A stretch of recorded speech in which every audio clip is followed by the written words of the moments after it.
Başlayaq, izah edirəm sizə qeyri-müəyyən əvəzliklər hansılardır. Qeyri-müəyyən əvəzliklər deyəsən Azərbaycan dilində miqdar bildirən sözlərdir də, miqdar bildirirlər.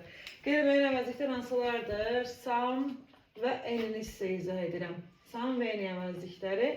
Bu əvəzliklər hər ikisi işləndiyi isimlərə görə eynidirlər. Yəni sam əvəzlikdə, eni əvəzlikdə ya cəmi isimlərlə işlənirlər. Yəni sam və eni ya cəmi isimlə işlənir, ya da ki sayıla bilməyənlərdən işlənirlər. Sayıla bilməyənlərdən.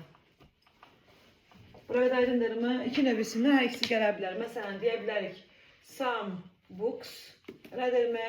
Və yaxud da ki any books. Demək, sam və eni hər ikisi ya cəmlərdən gələcək, ya da ki nəylə? Sayıla bilməyənlərdən. Some water. Tərcümə cəhətdən fərqlidirlər. Yəni, any water. Yəni, hər ikisi ya sayıla bilmək, ya da sayıla cəmlərlə işlənirlər. Aydın oldu bura qədər. Demək, bu cəhətdən sam və eni fərqlənmir, amma işlənmə cəhətdən sam və eni heç vaxt bir-birini əvəz edə bilmirlər. Yəni bir cümlədə həm samın, həm eninin doğru olması mümkün deyil. Yəni sam harda işlənir, eni harda işlənir, gəlin onun izahına baxaq. Sam və eni əvəzlikləri içərisində, gəlin önce samdan başlayaq. Sam haqqında bunu bilməlisiniz. Sam işlənir bir, təsdiq cümlələrində. Yəni samı biz belə tanıyırıq. Sam təsdiqdə işlənir. Aydındırmı? Təsdiq cümləsi gördük, orada sam veririk. I have some friends. Samın tərcüməsi biraz, bir neçə, bunu qeyd eləmədim. Yəni say da bildirir, miqdar da bildirir. I have some friends. Bu cümlədə sual və inkarlığa heç bir şey yoxdur və samı rahat şəkildə verə bilirik. I have some friends. Yəni sam harda işlənməlidir? Təsdiqdə. İndi izah edirəm. Yəni paralel izah edeyim, çünki bu şəkildə daha yaxşı anlayacaqsınız. Eyni zamanda isə eni İnşaatda işlənir. Bir dəqiqə. Eni nədir? Eninin mənası biraz, bir neçə, heç. Biraz, bir neçə və heç. Eninin heç mənası var. Heç bir mənası da var. Eni isə ilkin yazılım qayda. İnkar, inkarda və sualda işlənir. Yəni, təsdiq cümlələrində nə verməliyik? Sam. İnkar və sual cümlələrində nə işlətməliyik? Eni. Yəni, biz sam və eni belə ayırt edirik. Əsasən bu qaydanı bilməliyik. Təsdiqdirsə sam yazırıq, inkardırsa, sualdırsa, orada nə yazırıq? Eni yazırıq. Bura qədər aydındırmı? İndi keçirik ikinci məsələyə. İngilisdə istisna olması öyrək gəlir, elədir? İkinci məsələyə. İngilis dilində sualları var. Təklif və xahiş bildirən suallar vardır. O suallar belə başlayır ingilis dilində. Can I have to play? Can I have?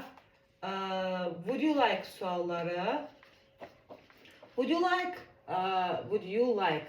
Bu suallar təklif bildirən suallardır. Bu suallarda biz some işlədirik. Can I have some water?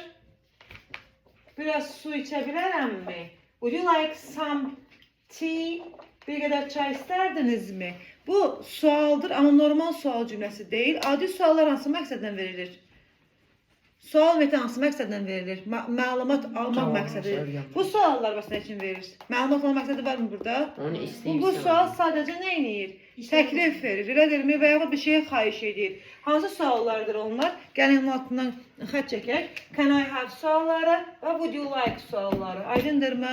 Demək, sam haqqında nə öyrəndik? Sam harada işlənməlidir? Təsdiqdə. Təsdiqdə. Sam haçan sualda verilə bilər? Can I have? Would you like suallarında. Bu suallar da nə bildirirlər? Təklif, xahiş bildirən suallardır. Elədirmi? Bir də 3. Cümlədə sam əvəzliyini biz harada veririk? İnkarda verə bilirik. İnkarda verə bilirik. İnkardan əvvəl sam veririk. İnkardan əvvəl. İnkardan əvvəl nə yazmalıyıq? Sam yazılır. Əgər inkar cümləsidirsə və inkar bildirən bir sözdən əvvəl yer saxlayıblarsa, orada sam yazmalıyıq. Ona uyğun bir misal yazır. Hələ burada yazıram. Məsələn, some students don't learn English. Bəzi tələbələr və bu halda samın tərcüməsi bəzidir. Əslində qaydada belə deyirlər. Deyirlər ki, sən bəzi mənasını daşıyarsa inkar mənasını verilə bilər. Bunun rahat yadda saxlama üsulu nədir? İnkar edilən bir söz burada don't-dur. Elədirmi? Don't inkardadır da. İnkar cümlələrində biz nə verməliydik? Eyni verməliydik. Təsdiqdə nə verməliydik? Sam. Amma inkardan əvvəl verəcəksə, əvvəl yazacaqsa, biz orada nə verməliyik? Sam yazmalıyıq. Aydındırmı? Demək, sam hansı cümlələrdə işlədilir? Bir, təsdiqdə. Hansı suallarda verirlər? Xahiş istək. Hansı suallardır onlar? Can I have? Would you like sualları. Samacan inkarda verirlər. İnkardan əvvəl gələrsə. İnkardan sonra eni yazırıq. Sam yazmırıq. Bura qədər aydındırmı? Eni harda verilirdi? İnkarda. Məsələn, I don't have, eniciden inkarını yazıram. I don't have any friends. Burada nə deyir? Mənim heç dostum yoxdur. Burada inkarana don't. Don't-dan sonra nə yazmışıq? Any. Don't-dan əvvəl yer saxlansaydı cümlədə sam yazardıq. Aydındırmı? İnkardan sonra any verirsin. Məsələn, do you, başqa bir sual yazaq. Do you spend, did you yazaq onda. Did you spend any money? Heç pul xərclədinmi?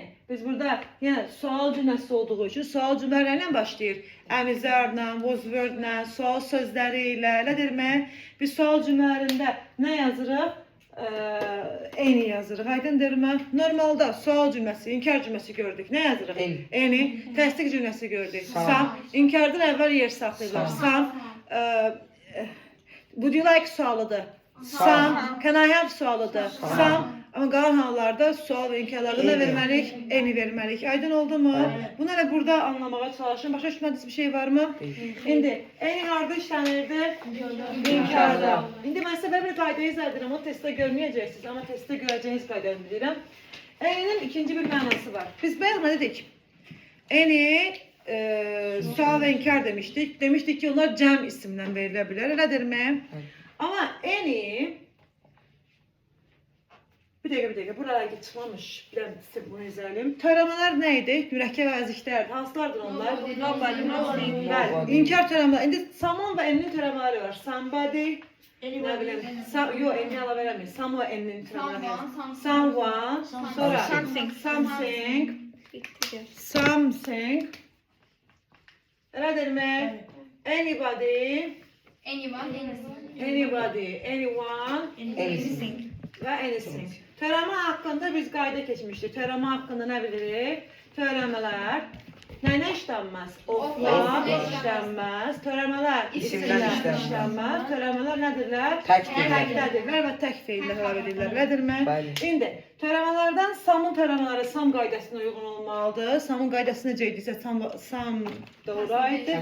Eninin də qaydası nə idi? Eni harda işlənməlidir? İnkar və sualda da eni o şəkildə inkar və sualda. Yenə inkardan əvvəl somebody-ni məsələn, inkardan sonra anybody-ni yaza bilirsiniz. O qayda bütün hallarda doğrudur. Buraya qədər aydın oldu mu? Hə? Törəmələr kitabda var bu qaydalar. Yenə baxacaqsınız. Silə bilərəm ləfənim? Hə, silirəm. Demək, bir dənə bir şey izah edim sizə. Bunu bildik. Eni haqqında. Mən dedim ki, bax, buraya qədər izah etdik. Nə izah etdik? Bu istisnadır, bunu yaxşı yada saxlayın. Çünki mətnləri oxuyanda, nə bilim, bəzən elə olur ki, mətnlərdə olan suallarda rast gəlmək olur da, yəni eni mənasına. Eni, ümumiyyətlə, ikinci bir mənası var. Yəni, qeyri-müəyyən əvəzlikdən savayı eninin bir mənası var. Eninin istənilən mənası var. İstənilən, istədiyin mənası var. Aydındırmı? Bu halda enidən sonra tək də gələ bilər, cəm də gələ bilər, fərqi yoxdur.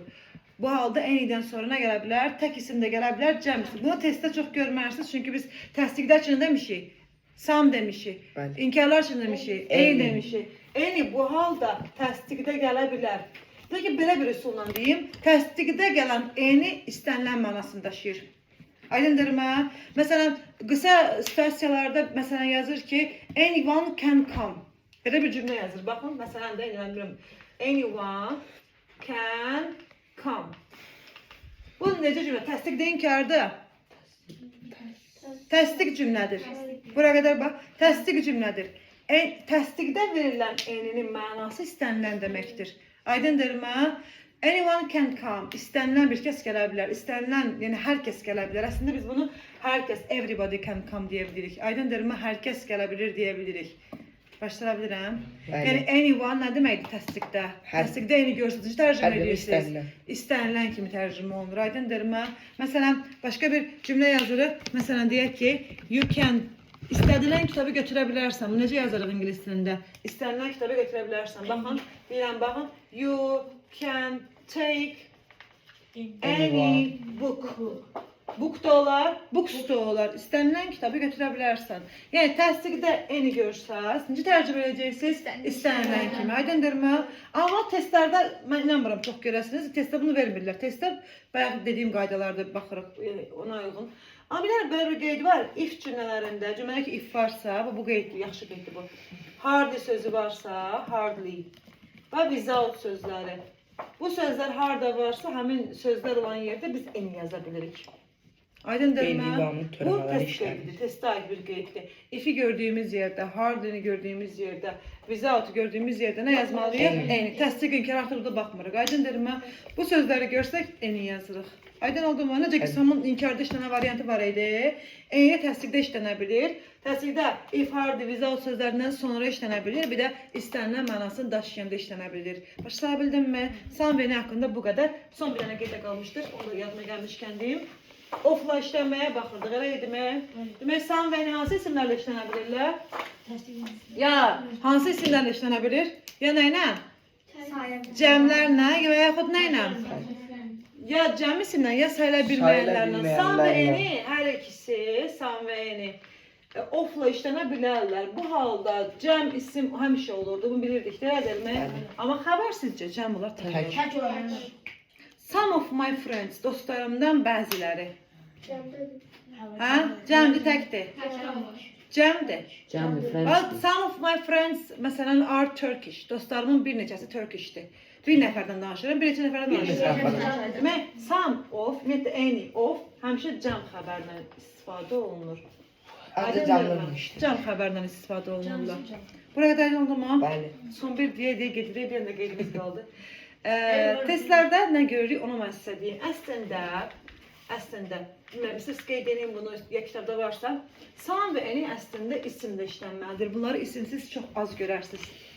Məcburiyyət necə var? Yəni, cümlədə bir şeydən ilk dəfə danışırsa, some və any boş verə bilməzsiniz. Biraz bir neçə miqdar göstərilməlidir. Ancaq some və any haçan isimsiz gələ bilər? Məsələn,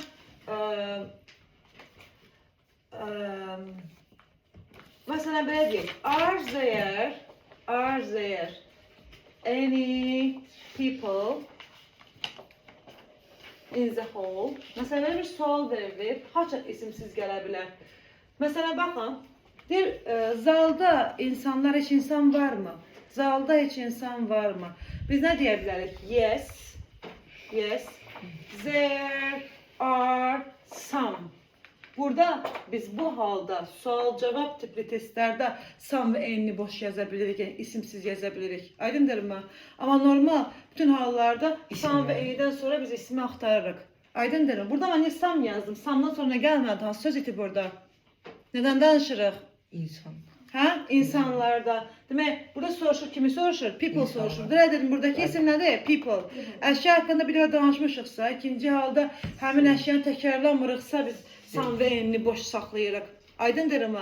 Amma qalan hallarda some və any isimlə işlənməlidir. Aydındırmı? Burada people'dan bir dəfə danışmışdıq, sonra yenə təzədən burada eyni şeyi yazmadığımız üçün some boş qala bilir. Amma qalan hallarda some və any isimsiz. Diyalog formasında sual-cavab olanda some'dan sonra isim. Bəlkə testlərdə çox belə, toplu testlərində belə rast gəlirik ki, sual-cavab olanda əşyanın adını təkrar etmək üçün biz orada some'ı və any'ni boş yazırıq. Aydındırmı? Do you have any money? Elədirmi? Do you have any money? Nə soruşuram? Do you have any money? Heç pulun var mı? Do you have deyirəm də var mı? Cavab verərkən yes, I have some. Bəli, bir qədər var. Aydındırmı? Bu qədər.